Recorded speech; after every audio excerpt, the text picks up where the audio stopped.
السلام ارشاد فرماتے ہیں درود پڑھیے گا کہ خدا کا حرم مکہ ہے، رسول کا حرم مدینہ ہے، اور ہم تمام اہل بیت کا جو حرم ہے، یہ نہیں کہا کہ نجف ہے، کاظمین ہے، سامرہ ہے، وہ تو بے شک ہیں، لیکن فرمایا خدا کا حرم مکہ ہے، رسول کا حرم مدینہ ہے، امیر المؤمنین کا حرم نجف ہے، اور ہم باقی تمام اہل بیت اطہار کا حرم قم ہے۔ آپ بی بی کی زیارت اٹھا کر دیکھ لیں، زیارت کے الفاظ ہیں، آپ کہتے ہیں السلام علی آدم صفوت اللہ، سلام ہو آدم کی صفوت پر، السلام علی عیسیٰ روح اللہ، السلام علی نوح نبی اللہ، تمام انبیاء پر آپ سلام جب کرتے ہیں، جو لوگ عربی جانتے ہیں علا مطلب غائب کا صیغہ استعمال کیا گیا ہے، علیکہ جب کہتے ہیں نا السلام علیکہ یعنی آپ میرے سامنے ہیں اور میں آپ کو مخاطب کر کے سلام کر رہی ہوں، لیکن جب عربی میں السلام علی کہا جاتا ہے اس کا مطلب ہے غائب کا صیغہ، یعنی جس کو میں سلام کر رہی ہوں وہ میرے سامنے نہیں ہے۔ آدم کو سلام کیا، سامنے نہیں ہے، السلام علی آدم صفوت اللہ، السلام علی نوح نبی اللہ، السلام علی عیسیٰ روح اللہ، سلام ہو ان انبیاء پر کہ جو وہ موجود نہیں ہیں ابھی ہمارے سامنے، دنیا سے گزر گئے ہیں، لیکن جب رسول اللہ کا نام آتا ہے تو کہتے ہیں السلام علیکہ یا رسول اللہ، سلام ہو آپ پر اے رسول اللہ جو آپ اس حرم میں موجود ہیں۔ پھر فرمایا السلام علیکہ یا امیر المؤمنین، سلام ہو آپ پر اے علی جو اس حرم میں، یعنی آپ کے سامنے مولا بیٹھے ہیں اور آپ ان کو سلام کر رہے ہیں۔ پھر ایک ایک امام پر سلام کرتے ہیں، السلام علی حسن مجتبی، السلام علی امام حسین پر، امام حسن پر، امام جعفر صادق علیہ السلام، امام موسیٰ کاظم، یہاں تک کہ امام زمانہ کو بھی مخاطب کر کے اس حرم میں سلام کیا جاتا ہے۔ یہ اسی حدیث کا معنی ہے کہ جس حدیث میں کہا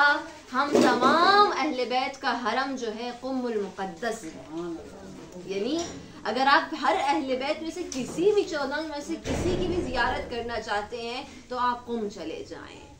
قم میں آپ کو تمام ائمہ معصومین علیہ السلام کی زیارت نصیب ہوگی۔ جناب فاطمہ معصومہ سلام اللہ علیہ کا مقام کوئی کم مقام نہیں ہے، وہ مقام ہے کہ جس پر تمام علماء جن کے مقام کو سمجھنے سے قاصر ہیں، قم میں کوئی 180 سے 200 امام زادے مدفون ہیں، ایک امام زادہ نہیں ہے، صرف بی بی معصومہ قم نہیں ہے، قم میں 180 سے 200 امام زادے، خود جناب معصومہ قم کی اپنی سگی 4 بہنیں قم میں مدفون ہیں، لیکن جو مقام خود بی بی کے حرم میں بی بی کی 2 بہنیں ہیں، زینب ہیں، فاطمہ ہیں، بی بی کی بہن جو حرم میں مدفون ہیں، لیکن جو مقام جناب معصومہ قم کا ہے، امام رضا کے بعد قم میں کسی امام زادے کا وہ مقام نہیں ہے جو معصومہ قم کا مقام ہے۔ اللہ نے اس بی بی کو کیوں اتنی عظمت بخشی، ایک نہیں 2 نہیں، اگر کوئی ایک امام میرے وقت کے امام، آپ کے امام، اگر انشاءاللہ کہ ہم سے راضی ہوں، وہ ہمارے بارے میں کوئی ایک جملہ بھی کہہ دینا، ہماری 7 نسلیں سنور جائیں گی، لیکن جناب معصومہ قم وہ ہستی ہیں جو 14 معصومین میں سے نہیں ہیں بظاہر، لیکن اس بی بی کی زیارت کا ثواب، زیارت کے ثواب پر جنت واجب 3 اماموں نے کی ہے، ایک معصوم نہیں، 2 نہیں، 3 معصومین نے کہا ہے کہ جو معصومہ قم کی زیارت پر جائے گا اس پر جنت واجب ہو جائے گی۔ امام جعفر صادق علیہ السلام نے فرمایا کہ ہماری بیٹی آئے گی، جو اس کی زیارت پر جائے گا جنت واجب ہو جائے گی، ان کے بھتیجے امام محمد جائے گی،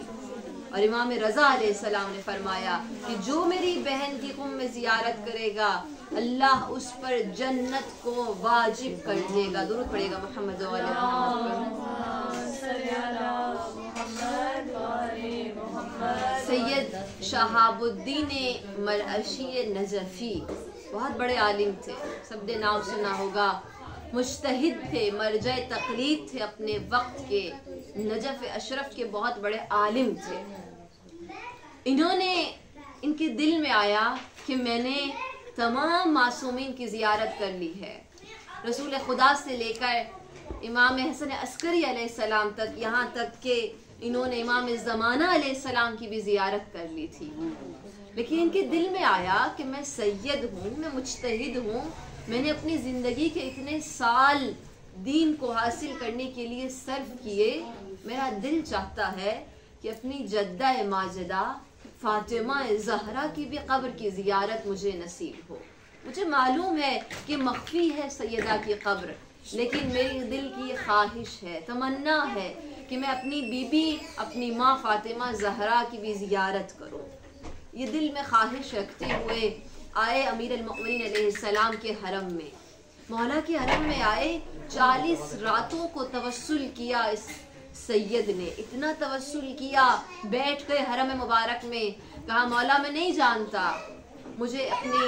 جدہ کی زیارت سے شرفیاب کیجیے، میں نے بہت خدمت کی ہے دین کی، لیکن عوض میں بس اتنا سا صلہ دے دیجئے کہ مجھے اپنی جدہ کی زیارت نصیب ہو جائے۔ 1 راتیں گزری، 2 گزری، 3 گزری، یہاں تک کہ جب 39 راتیں گزری، آخری رات کو ذریح مبارک امیر المؤمنین علیہ السلام کے پاس بیٹھا تھا، دل شکستہ گریہ کر رہا تھا۔ ایک مرتبہ عالم غشی میں اس نے دیکھا کہ امیر المؤمنین علیہ السلام ہیں، اور بعض روایات پہ ملتا ہے کہ امام جعفر صادق اور امام محمد باقر علیہ السلام بھی تھے۔ کہا کہ اے سید شہاب الدین، یہ خدا کی رازوں میں سے ایک راز ہے، قبر سیدہ مخفی رکھنا اللہ کے رازوں میں سے ایک راز ہے، یہ ہم تمہیں بتا نہیں سکتے، لیکن علیک بکریمت المعصومہ بکریمت اہل بیت، اگر تم چاہتے ہو کہ معصومہ سیدہ فاطمہ زہرا کی زیارت نصیب ہو جائے تو تم پر ہے کہ تم معصومہ قم کی زیارت کرو، چلے جاؤ۔ اور یہ سید شہاب الدین نے جب یہ سنا نا کہ عظمت زیارت معصومہ قم اتنی زیادہ ہے، تو اس نے اپنے ساز و سامان اٹھایا، اپنا سفر ہجرت باندھا اور ایران کی طرف ہجرت کر گئے۔ جنہوں نے ساری زندگی نجف میں گزاری لیکن ایران کی طرف چلے گئے، اور انہوں نے اپنے بیٹے سے وصیت میں کہا تھا کہ اے میرے بیٹے، اے مرعشی نجفی، کہ جب بھی اپنی زندگی میں کبھی بھی معصومہ قم کی زیارت کو ترک نہ کرنا۔ اور ان کے بیٹے مرعشی نجفی وہ عالم بزرگوار ہیں کہ جنہوں نے 90 سال اپنی زندگی کے روزانہ صبح کی نماز کے وقت، تہجد کے وقت حرم مبارک حضرت معصومہ قم میں چاہتے تھے، اور ماہ رمضان جب آتا تھا، نصیحت کی تھی نا کہ اس بی بی کی عظمت کو پہچانو، کبھی بھی اس بی بی کے در کو ترک نہ کرنا، اپنے بیٹے سے کہا تھا۔ ان کے بیٹے بھی پھر قم میں رہنا شروع ہو گئے، یہ سب لوگ پورا خاندان نجف سے قم میں ہجرت کر کے آ گیا۔ اور ان کے بیٹے وہ تھے جنہوں نے 90 سال جب بھی روزہ رکھتے تھے، افطار کرنے سے پہلے کہتے تھے میں اس سے پہلے کہ اپنی زبان پر کھجور رکھوں یا کچھ کھاؤں، میں بی بی کے حرم میں جاتا ہوں اور بی بی کی زری کو بوسہ دے کر اپنا روزہ افطار کرتا ہوں۔ انہوں نے اپنی روزہ ایسے افطار کرا 90 برس، پہلے روزہ کھولتے ہی بوسہ دے کر روزہ ان کا افطار ہوتا تھا۔ یہ مقام جناب معصومہ